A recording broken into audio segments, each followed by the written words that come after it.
마가복음 강의 드디어 마지막 강의 말씀입니다. 50번째인데요. 만민에게 복음을 전파하라. 시작.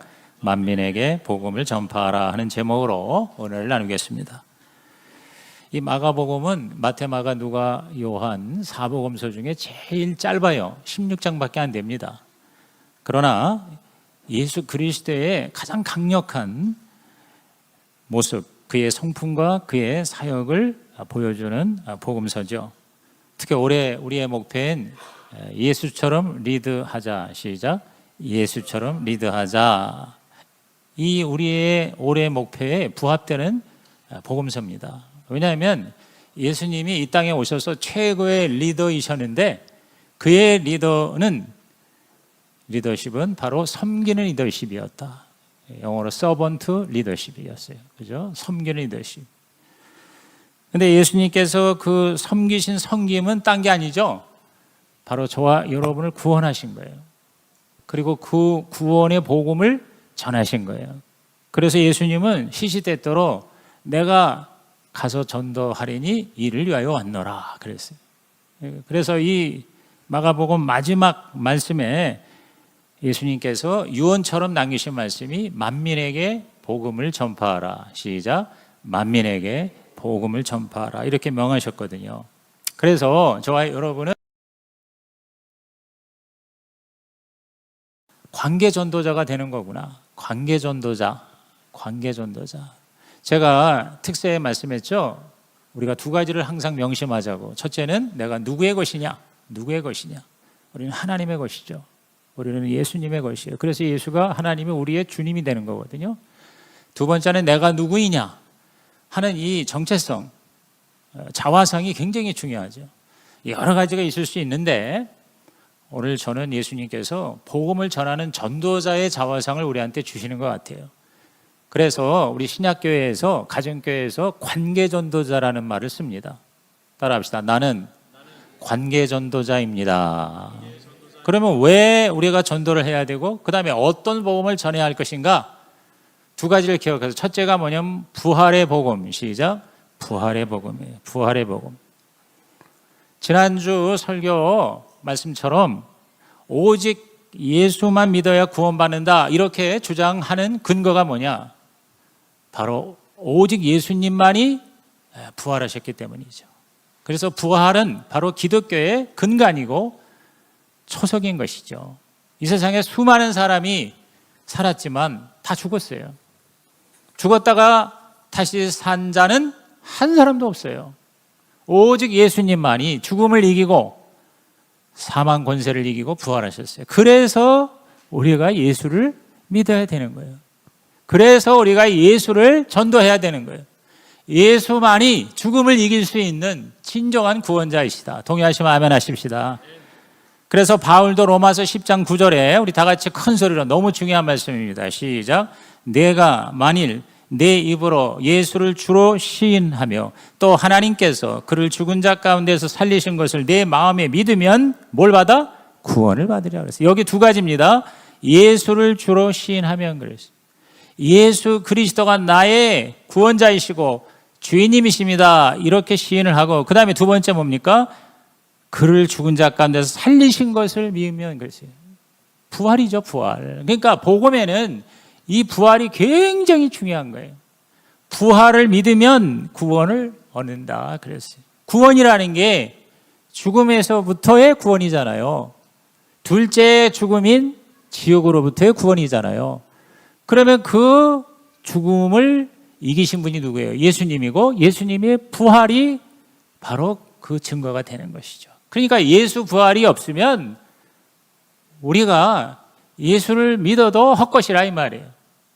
사람들 중에는요, 부활을 못 믿겠다는 사람이 있어요. 부활 때문에 예수를 못 믿겠다는 거예요. 근데 사실은 그 당시에 예수님의 제자들도 이 부활을 참 믿기 어려워했던 것 같아요. 예수님의 부활을 확실하게 경험하는데 상당히 어려웠어요.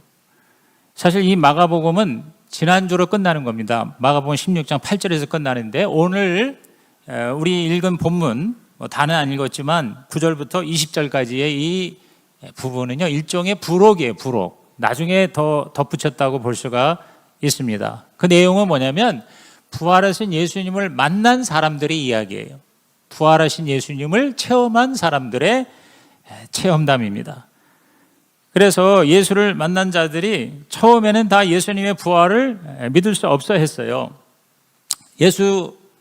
부활하신 예수를 처음 목격한 마리아도 사실 처음에는 못 믿었어요. 그냥 동산직인 줄로만 알았던 거죠. 자, 우리 9절에서 11절 한번 읽어볼까요? 시작. 예수께서 안식 후 첫날 이른 아침에 살아나신 후 전에 7 귀신을 쫓아내어 주신 막달라 마리아에게 먼저 보이시니 마리아가 가서 예수와 함께 하던 사람들이 슬퍼하며 울고 있는 중에 이 일을 알림해 그들은 예수께서 살아나셨다는 것과 마리아에게 보이셨다는 것을 듣고도 믿지 아니하니라. 자, 최초의 예수 부활 목격자인 마리아도, 막달라 마리아도 예수님을 처음에 봤을 때 예수인 줄 몰랐고 믿질 못했어요. 이 기록은 요한복음 20장에 자세히 기록되어 있습니다. 근데 나중에야 확실하게 그렇게 자기가 사모했던 예수님인 걸 알았던 거죠. 그리고 그거에 그냥 너무너무 흥분을 해서 떨고 있는 제자들에게 가서 보고를 했지만 제자들이 역시 믿지를 못했어요. 나중에 두 사람이 부활하신 주님을 만나는 장면이 또 기록이 되어 있는데 여기에 굉장히 간단히 기록되어 있습니다. 자, 12절 이하에 보세요. 그 후에 그들 중 두 사람이 걸어서 시골로 갈 때 그랬어요. 이 두 사람이 그 유명한 엠마오로 가는 두 제자. 시골은 엠마오입니다. 예수께서 다른 모양으로 그들에게 나타나시니 두 사람이 가서 남은 제자들에게 알리었으되 역시 믿지 아니하니라 그랬어요. 이 엠마오의 두 제자, 유명한 그림으로 명화로도 나와 있습니다만 한번 올려봐 주실래요? 예, 이 그림이죠. 아마 여러분 많이 보셨을 거예요. 하루 종일 이 제자들이 그 예수님의 죽음에 대해서 얘기하고 있는데 누가 온 거예요. 그래서 그 사람한테도 얘기를 한 거예요. 그런데 이분이 쫙 그 예수님의 얘기를, 부활하신 모습을 얘기를 해서 나중에 저녁에 같이 밥 먹을 때 비로소 그때 예수님 부활하신 것을 깨달은 거예요. 근데 예수님이 사라지셨어요.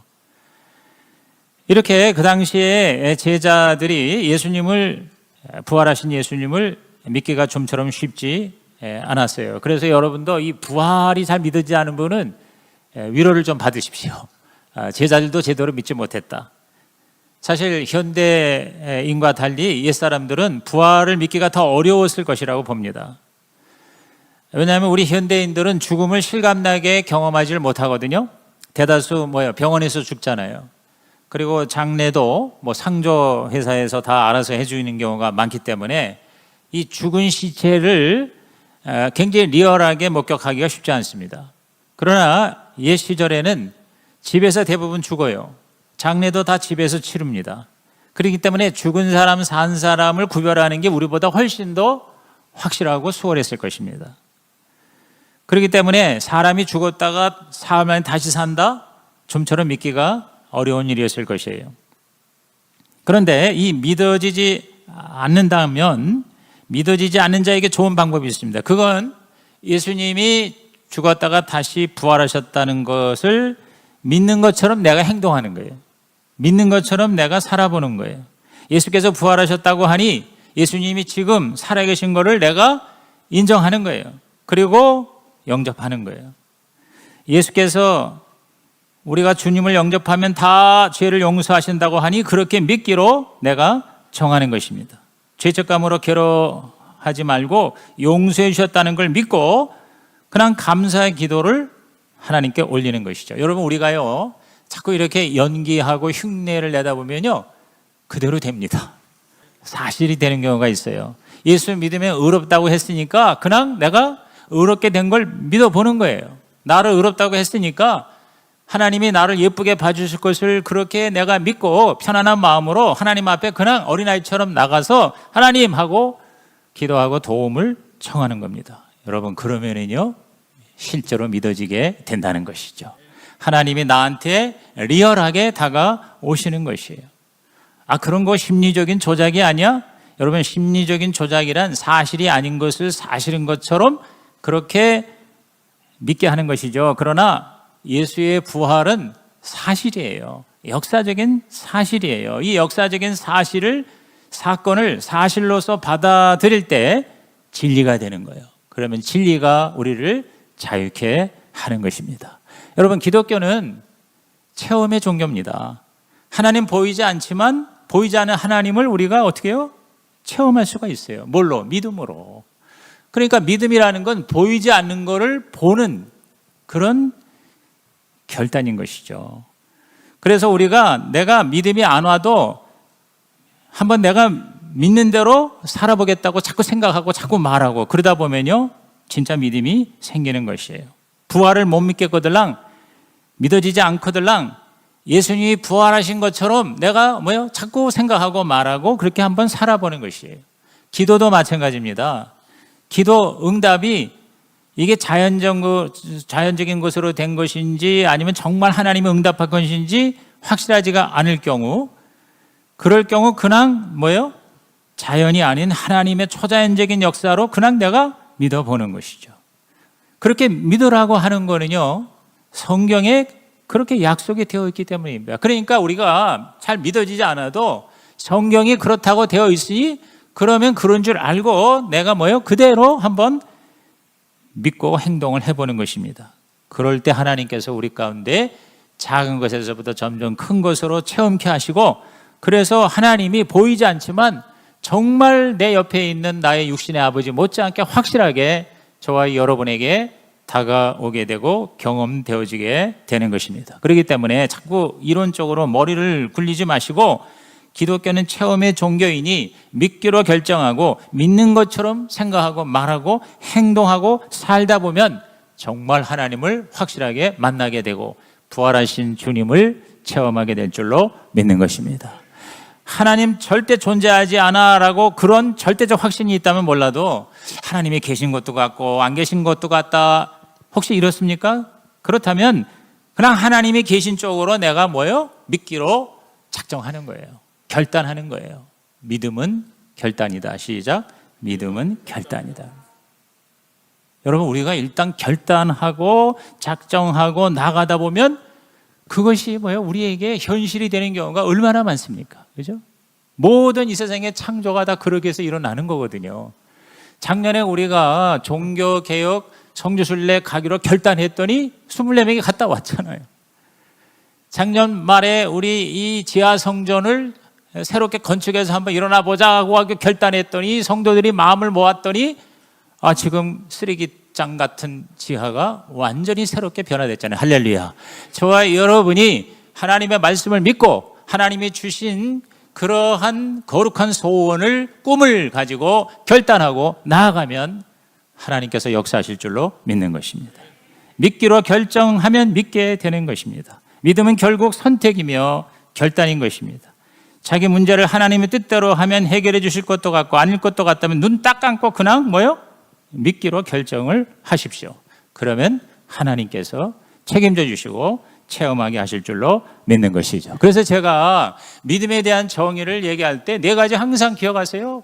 보이지 않는 걸 보는 게 믿음이고, 이해되지 않아도 순종하는 게 믿음이고, 없어도 드리는 게 믿음이고, 안 돼도 끝까지 하는 게 믿음이다. 할렐루야. 저와 여러분이 이렇게 믿음을 결단하고 나가면 반드시 우리 교회 신약교회 되고 반드시 저와 여러분 예수 같은 리더가 되는 2024년이 될 줄로 믿는 것입니다. 여러분, 부활의 복음 믿으십니까? 믿어지지 않아도 믿는다고 고백하고 결단하시면 여러분, 저와 여러분에게 부활의 새로운 역사가 일어날 줄로 믿는 것입니다. 마귀한테 빼앗겼던 것 다 되찾는 것이 부활입니다. 죽어가던 것이 살아나는 것이 부활입니다. 저와 여러분이 이 부활의 소망으로 하루하루를 하나님과 함께 동행하는 역사가 있기를 예수의 이름으로 축원합니다. 두 번째, 저와 여러분이 어떤 복음? 능력의 복음을 전하자는 거예요. 따라합시다. 능력의 복음. 능력의 복음. 여러분, 부활을 믿는 자에게 복음은 바로 능력이 되는 것입니다. 제자들이 하도 안 믿으니까 예수님께서 제자들에게 나타나셔서 무엇을 말씀하시는 거 아니? 자, 우리 마가복음 16장 14절에서 15절 말씀 다 같이 읽어봅니다. 그 후에 11제자가 음식 먹을 때 예수께서 그들에게 나타나사 그들의 믿음 없는 것과 마음이 완악한 것을 꾸짖으시니 이는 자기가 살아나는 것을 본 자들의 말을 믿지 아니함일러라. 또 이르시되 너희는 온 천하에 다니며 만민에게 복음을 전파하라. 11제자가 예수님 부활했다는 그 목격담의 소식을 듣고도 아니 그럴 수가 있냐, 어떻게 죽었는데 다시 살 수가 있냐. 물론 예수님이 말씀하셨고 성경에도 예언이 되어 있지만 어떻게 죽은 자가 다시 살아나겠냐고 이렇게 의심하는 가운데 이제 밥을 먹는 겁니다. 그 음식 먹을 때 예수님께서 나타나신 거예요. 아마 벽을 뚫고 이렇게 유령처럼 나타나셨겠죠. 그러나 유령은 아니죠. 완전히 그 못 박혔던 그 확실한 부활의 몸으로 나타나셨어요. 그래서 제가 이걸 보면서 우리들의 목장에서 이 밥을 먹을 때 예수님께서 꼭 나타나실 것 같아요. 여러분 그렇게 기대하시기 바랍니다. 성경에 보니까 예수님은 이 밥을 먹는 자리에서 많이 역사하시더라고요.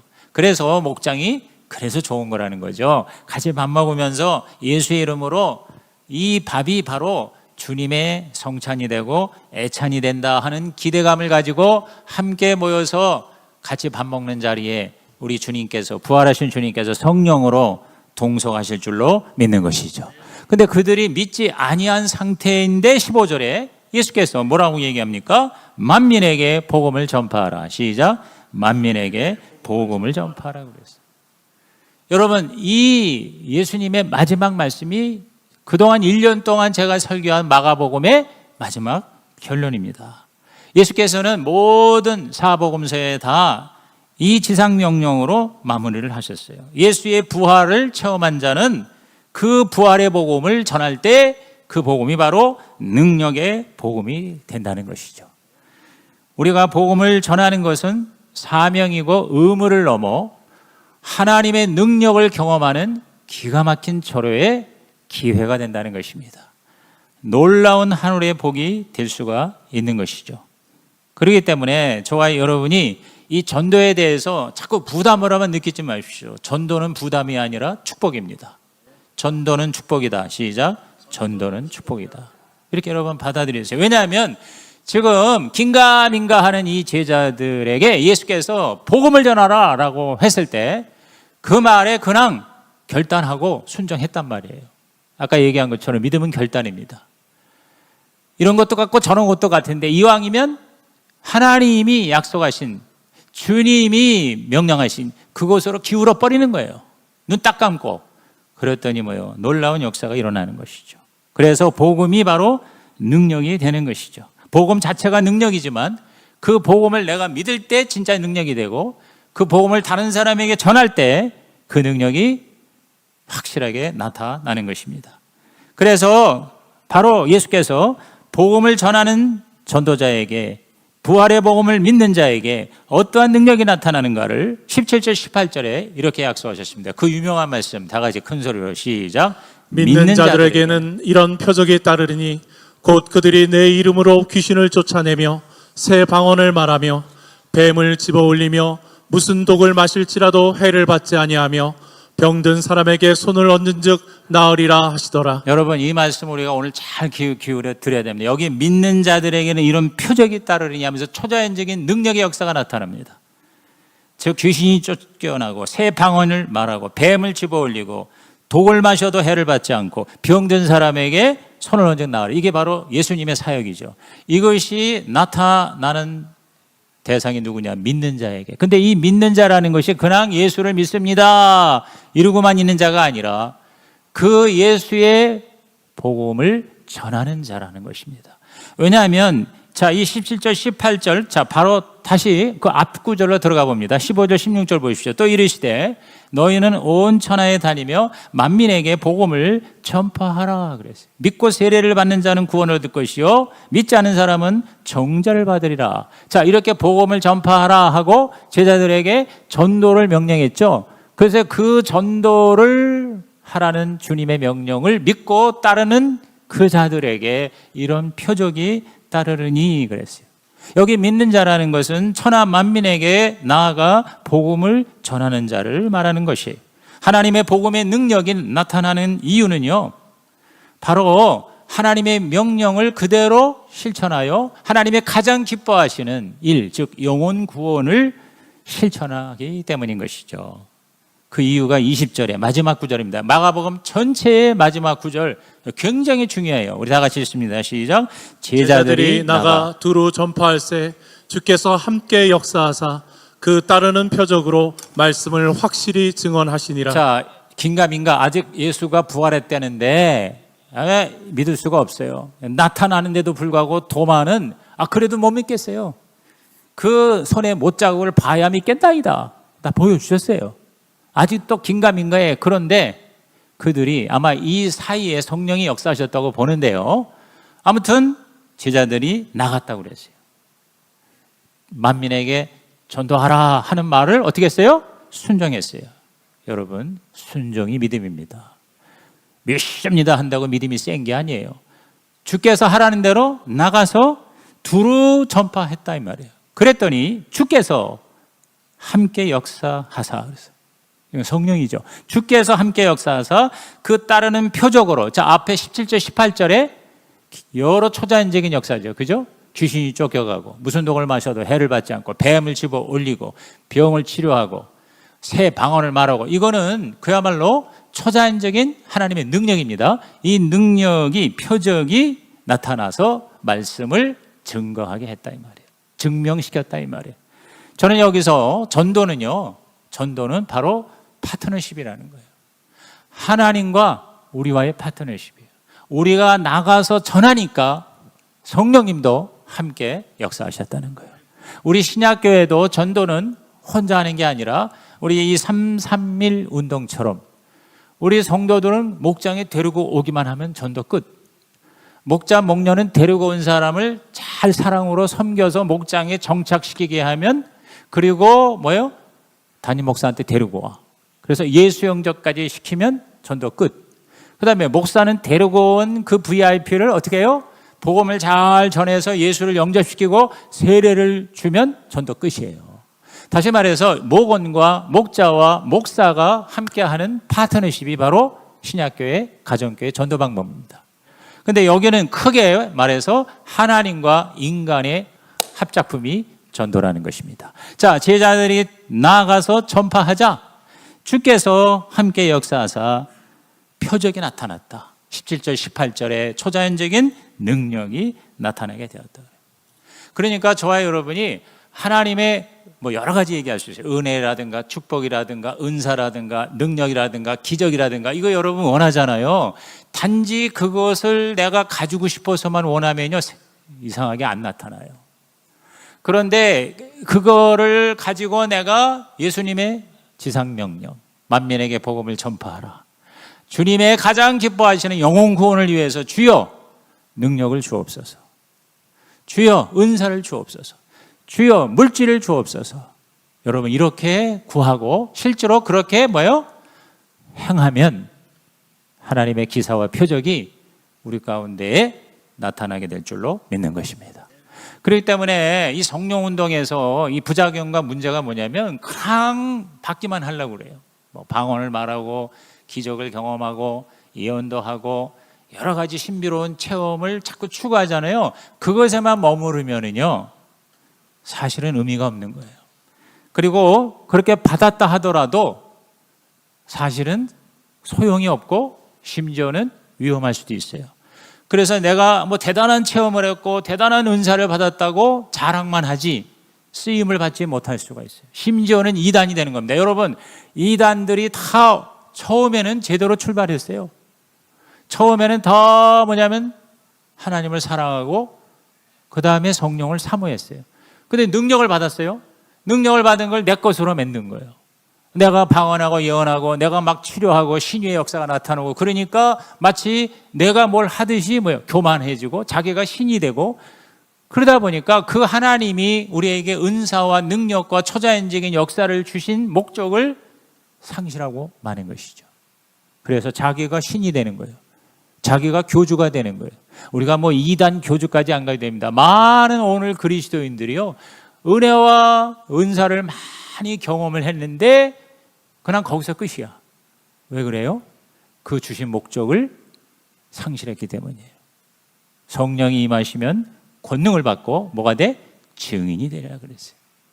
권능까지만 생각하지 증인의 삶을 추구하지 않으면 뭐가 됩니까? 아무것도 아닌 거예요. 오히려 하나님께 누가 될 수도 있다는 것이죠. 그러므로 초자연적인 역사, 진짜 하늘의 복은 누구에게? 전도자에게, 특별히 관계 전도자에게 임하는 것입니다. 그래서 선교지 같은 데에서 놀라운 초자연적인 역사가 많이 일어나는 이유가 바로 뭡니까? 선교지에는 선교사가 거기 존재하는 목적이 복음을 전하는 것이거든요. 만민에게 복음을 전하기 위해서 선교지에 나갔잖아요. 그러니까 거기에는 이런 초자연적인 역사가 많이 일어나요. 그런데 계속 고인물에 그저 우리끼리만 은혜 받고 우리가 여기가 좋사오니 하는 데에는요, 별로 역사가 안 일어납니다. 왜?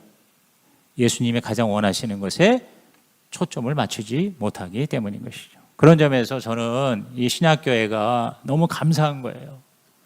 그냥 우리끼리 좋은 게 아니에요. 부흥이 되더라도 우리 교회가 커지고 우리가 이렇게 신난다 여기서 머무르는 경우가 되지 않기 위해서죠. 그렇죠. 부활의 복음, 능력의 복음이 이 신약교회에서 정말 하나님의 영광으로 나타나고 증거되기를 주님의 이름으로 축원합니다. 그래서 목자 목녀가 여러 가지 부족하고 시간, 체력, 물질이 딸려서 늘 애를 쓰지만 복음을 전하고 영혼 살리는 일에 초점을 맞추고 계속 하나님 앞에 매달릴 때 여러분, 하나님께서 정말 이 신약교회의 초자연적 역사를 우리 가운데 나타나게 하시는 것이에요. 이게 바로 가정교회, 신약교회의 간증인 것입니다. 먼저 그의 나라와 의를 구하면, 다시 말해서 주님의 지상명령 감당하면, 만민에게 복음을 전파하면 하나님께서 이 모든 것을 더하여 주실 줄로 믿는 것입니다.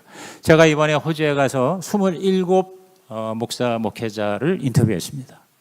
다들 정말 혀를 내두르는 그 일정 가운데 틈틈이 뭐 식사하는 시간 제가 희생하고 이렇게 만나는데 자그마치 1시간짜리를 27번을 내가 만나니까 오죽하겠습니까? 근데 여러분이 기대해 주셨는지 신나게 취미생활 했습니다.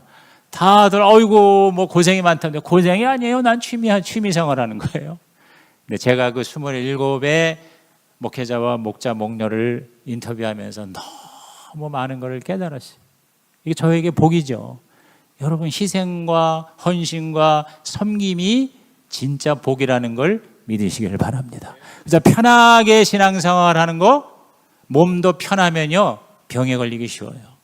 여러분의 신앙도 그저 나만 여기까지만 하고 그 다음에 나는 더 힘든 거 안 할래. 여러분, 희생이 헌신이 없으면 파워가 나타나지 않습니다.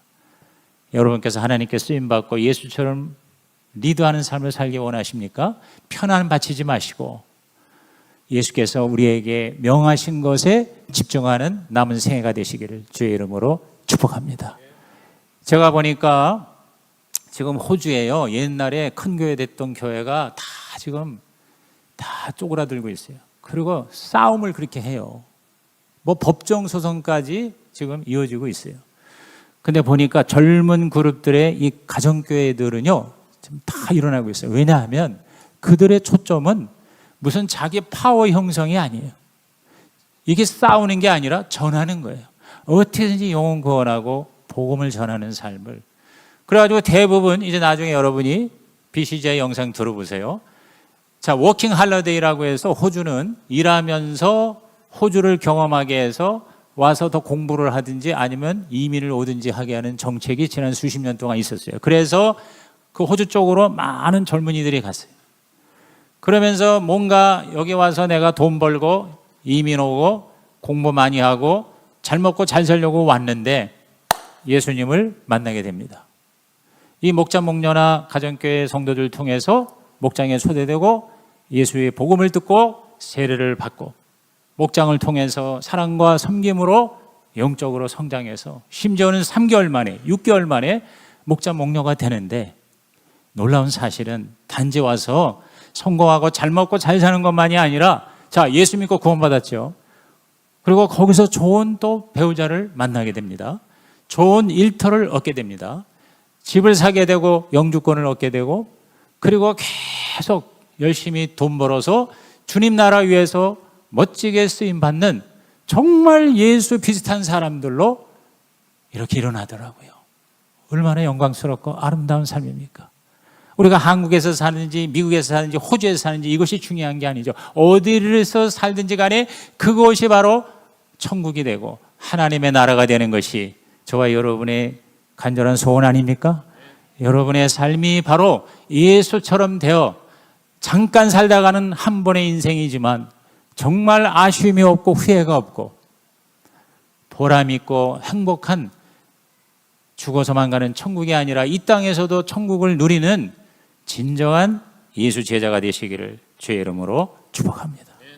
제가 이번에 가서 그런 걸 아주 절실히 절감했어요.